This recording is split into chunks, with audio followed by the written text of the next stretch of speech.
Hi hello నమస్తే welcome to our channel. నేను మహాలక్ష్మి.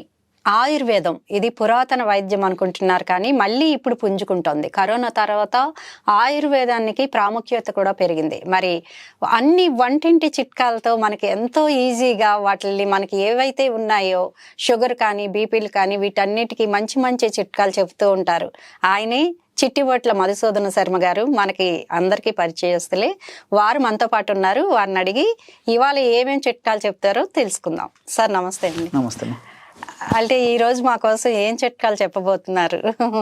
చాలా చెప్తానమ్మా. సో ఫస్ట్ ఈ మోకాడు నొప్పులకు సంబంధించి ఆయిల్ చెప్తానమ్మా. అవును. సో తర్వాత ఈ మధ్య కాలంలో ఈ చాలా మంది అమ్మా ఈ ఆల్కహాల్ కు అలవాటు పడిపోతున్నామమ్మా. కొంతమంది కొన్నాళ్ళ తర్వాత ఆరోగ్య స్పృహ పెరిగిపోయి అవగాహన పెరిగిపోయి మానుకోవాలన్నప్పటికీ కొన్ని కారణాల వల్ల మనసులో ఉంటుంది కానీ మానుకోలేకపోతారు.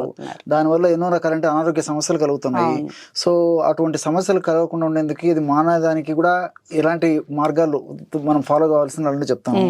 అదేవిధంగా ఈ చాలా మంది అమ్మా ఈ మధ్య కాలంలో షుగర్ వ్యాధితో బాధపడుతున్నారు. అన్నం లేనిది ముద్ద దిగినటువంటి పరిస్థితి చాలా భారతీయులకు పుట్టిపోయే పెరిగింది అన్నంలో. అమ్మా. సో అన్నం తినకపోతే వాళ్ళకు మానసికంగా ఒక అసంతృప్తి ఉంటుంది. దానివల్ల కూడా షుగర్ పెరిగేటువంటి అవకాశం ఉంటుంది. సో అట్లా అన్నం తింటూ కూడా షుగర్ పెరగకుండా దానికి ఎట్లా ఆహారాన్ని తినాలి అంటే మంచి మంచి చెప్తాను. ఇప్పుడు ఫస్ట్ ఈ మోకాడు నొప్పులకు హోమ్ మేడ్ ఆయిల్ తయారు చేసే విధానం చెప్తాను. హోమ్ మేడ్ ఇంట్లోనే తయారు చేసుకోవచ్చు. మోకాళ్ళ నొప్పులు అనేవి కూడా ఈ మధ్య కాలంలో వయసుతో సంబంధం లేకుండా 30 దాటిన వాళ్ళకి కూడా మోకాళ్ళ నొప్పులు స్టార్ట్ అయిపోతున్నాయి. నిజమమ్మా. సో ఈ రోజుల్లో కుటుంబ సభ్యుల్లో ఉదాహరణకు ఒక 6 మంది ఉన్నారనుకోండి, ఇంచుమించు 3 నలుగురికి మోకాడు నొప్పులు. ఇంకా కొంతమందికి వివిధ రకాల కారణాలు వచ్చాయి. ఎప్పుడు ఒకసారి తరచుగా ఏవో ఒక నొప్పులు ఉంటామా. నడుము నొప్పులు, తలనొప్పి, మెడ నొప్పి, భుజం నొప్పి, వీపు నొప్పులు, కాళ్ళు నొప్పులు, కండరాల నొప్పులు, ఏదో ఒక నొప్పులు ఉంటాయమ్మా. సో ఇప్పుడు మనం చెప్పుకోబోయేటువంటి ఒక ఆయిల్ ఏదైతే ఉందో అది కేవలం మోకాళ్ళ నొప్పులకు తగ్గించడమే కాకుండా ఇతర అనేక రకాలైన నొప్పులు తగ్గించి కూడా ఉపయోగపడేటువంటి ఆయిల్నే మనం ఇప్పుడు చెప్పుకోబోతున్నాం. ఇప్పుడు ఈ ఆయిల్ తయారీకి కావాల్సిన పదార్థాలు కూడా అన్ని మనకు తెలిసినట్టువమ్మా, ఇంట్లో ఉండేవి. అవునమ్మా. సో అన్ని మనకు తెలిసినటువంటివే, తయారు చేసుకోవడం ఈజీ, వాడుకోవడం ఈజీ, రిజల్ట్ కూడా ఫాస్ట్ గా వస్తుంది. అది వీటి యొక్క ప్రత్యేకత. సో ఎలాగంటేమా ఒక పాత్రలో 250 ml నువ్వుల నూనె తీసుకోవాలమ్మా. నువ్వుల నూనె. సో ఆ నువ్వుల నూనె తీసుకుని దాన్ని పొయ్యి మీద పెట్టేసారు. పొయ్యి మీద పెట్టేసి కొద్దిసేపు కాచేసరికి అందులో సిమ్లో పెట్టేసి కాచాలి. సో కొద్దిసేపు కాచేసరికి కొంచెం పొగ రావడం మొదలవుతుంది. ఎప్పుడైతే పొగ రావడం మొదలవుతుందో అప్పుడు 25 grams అజవాయిన్, వాము తెలుసు కదమ్మా, వాము పొడి రెడీగా పెట్టుకోవాలి. పౌడర్ చేసి పెట్టుకొని ఒక 25 grams వాము పొడి వేసేయాలి. తర్వాత అట్లే మిరియాల పొడి ఒక 5 గ్రాములమ్మా, జస్ట్ ఒక స్పూన్ అంతే. ఇది 25 grams అయితే మిరియాల పొడి ఒక స్పూన్ వేసేయాలి. వేసేసి పాత్రని కిందికి దించేసేయాలి. అంతేమ్మా. సో 250 ml నువ్వు నూనె తీసుకోవాలి, కాచాలి. పొగలు వచ్చేటప్పుడు వాము పొడి అదేవిధంగా మిరియాల పొడి వేసేసి కిందికి దించేసేయాలి. దించిన తర్వాత 25 grams కర్పూరం పొడి కలపాలమ్మా. కర్పూరాన్ని పౌడర్ చేసి కలిపి అంతేమ్మా. కర్పూరం కూడా ఈజీగా అలాగంటే పౌడర్ అయిపోతుంది. అందులో వేసేసి మూత పెట్టేసాలమ్మా. సో ఔషధం చల్లబడేసరికి, ఆయిల్ చల్లబడేసరికి కర్పూరం కూడా అంతా కరిగిపోతుందమ్మా. మన కర్పూరం కనిపించదు. సో మొత్తం అందులోనే కరిగిపోతుంది అమ్మా. సో కొన్ని గంటలు అదే 2 గంటలు లేదా 3-4 గంటల సేపు అలా ఉంచేసరికి మొత్తం చల్లగా అయిపోతుంది. అదంతా ఆ వేడంతా తగ్గిపోతుంది. దాన్ని తీసుకున్నామా ఫిల్టర్ చేసేసి అంటే వడగట్టేసి ఒక గాజు సీసాలో నిల్వ ఉంచుకోవాలి. బ్రహ్మాండమైనటువంటి ఆయిల్ తయారైనట్లు ఎంతో ఈజీగా, అది కూడా మనకి అందుబాటులో ఉన్న అన్ని వస్తువులు వంటింట్లో దొరికేవి. అమ్మా. సో ఈ విధంగా తయారు చేసి పెట్టుకున్నటువంటి ఆయిల్ అమ్మా నేను చెప్పినట్లు అనేక రకాల నొప్పులకు వాడుకోవచ్చు. ఫర్ ఎగ్జాంపుల్ ఇప్పుడు మోకాల నొప్పులకి మనం ఈ ఆయిల్ వాడుకోవాలంటే తగినంత ఆయిల్ తీసుకున్నదమ్మా. ఆయిల్ తీసేసుకుని మోకాడు భాగంలో అప్లై చేసేసి సున్నితంగా మర్దన చేసేసి ఏమా వీలైతే కాపడం పెట్టుకోవచ్చు, లేకపోతే అలాగే వదిలేసినా సరిపోతుందమ్మా.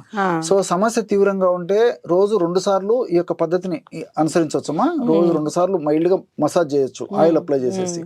సో కొంచెం సమస్య తీవ్రత తగ్గిన తర్వాత రోజు ఒక్కసారి అప్లై చేయొచ్చు. లేదు సమస్య కొద్దిగానంటే రోజు ఒక్కసారి వాడినా సరిపోతుందమ్మా. ఈ రోజుల్లో మార్కెట్ లో దొరికేటువంటి ఆయిల్స్ అమ్మా మినిమం దాదాపు 60 రూపాయలు, 70 రూపాయలు, 80 రూపాయలు చిన్న చిన్నవి.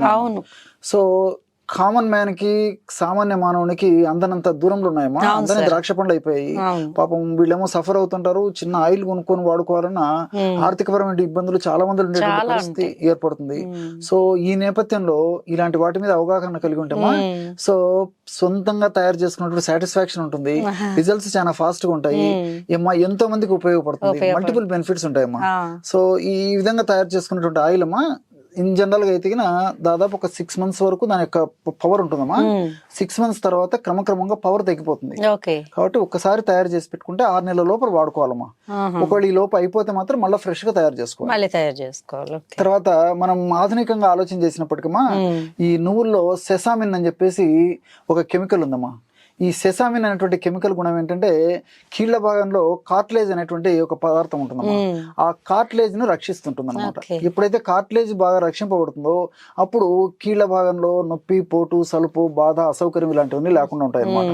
సో ఈ సెసామిన్ అనేటువంటి పదార్థం ఆ విధంగా ఉపయోగపడుతుంది. రెండోది ఏంటంటే గుజ్జు త్వరగా అరగకుండా ఉండేందుకు పరోక్షంగా మోకాళ్ళ భాగంలో గుజ్జు ఉత్పత్తి అయ్యేందుకు కూడా ఈ యొక్క సెసామిన్ ఉపయోగపడుతుంది. చాలా మనకు ఆశ్చర్యం వేస్తుంది. సో పైన అప్లై చేయడం వల్ల చర్మం పీల్చుకొని ఆ సెసమిన్ అనేటువంటి పదార్థం యొక్క ప్రభావం చేత మోకాళ్ళలో గుజ్జు త్వరగా అరవకుండా ఉండేందుకు, అదే విధంగా ఆ గుజ్జు అరిగిపోవడం వల్ల వచ్చేటువంటి నొప్పి, పోటు, బాధ తగ్గేదానికి కూడా ఈ సెసమిన్ ఉపయోగపడుతుంది. అట్లే లిగ్నాన్స్ అని చెప్పేసి ఉన్నాయమ్మా. లిగ్నాన్స్ బ్లడ్ సర్క్యులేషన్ బాగా పెంచుతాయి. ఈ నువ్వు నూనెలో లిగ్నాన్స్ ఉంటాయి. ఎప్పుడైతే బ్లడ్ సర్క్యులేషన్ బాగా పెరిగిందో ఆ మోకాళ్ళ భాగంలో అప్పుడు ఆ బ్లడ్ సర్క్యులేషన్ ప్రభావం చేత మంచి రక్తం అక్కడ పోయేసేసి పోషకాంశాలు బాగా అందడం వల్ల ఆ మోకాళ్ళు ఆరోగ్యంగా ఉండేందుకు కూడా ఉపయోగపడుతుంది. అట్లే వాములో థైమాలు, థైమోక్విన్ అనేటువంటి రసాయన పదార్థాలు ఉన్నాయి. అదేవిధంగా మిరియాల్లో పెప్పరిన్ అనేటువంటి కెమికల్ ఉంది. కర్పూరంలో క్యాంఫరాల్ ఉంది. ఈ పదార్థాలన్నీ కూడా ప్రత్యక్షంగా పరోక్షంగా ఈ మోకాళ్ళ నొప్పులు తగ్గేందుకు చాలా చక్కగా ఉపయోగపడతాయి. దీర్ఘకాలం పాటు వాడినప్పటికీ అన్ని మనకు సైడ్ బెనిఫిట్స్ ఉంటాయి, ఎలాంటి సైడ్ ఎఫెక్ట్స్ ఉండవు. చాలా బాగా చెప్పారు. అంటే కేళ్ళ నొప్పులు అన్ని నొప్పులకి పనికొస్తుంది ఈ ఆయిల్. 6 నెలల లోపు వాడుకోవాలి, మళ్ళీ ఫ్రెష్ గా తయారు. చాలా మంచి చిట్కా చెప్పారు. Thank you.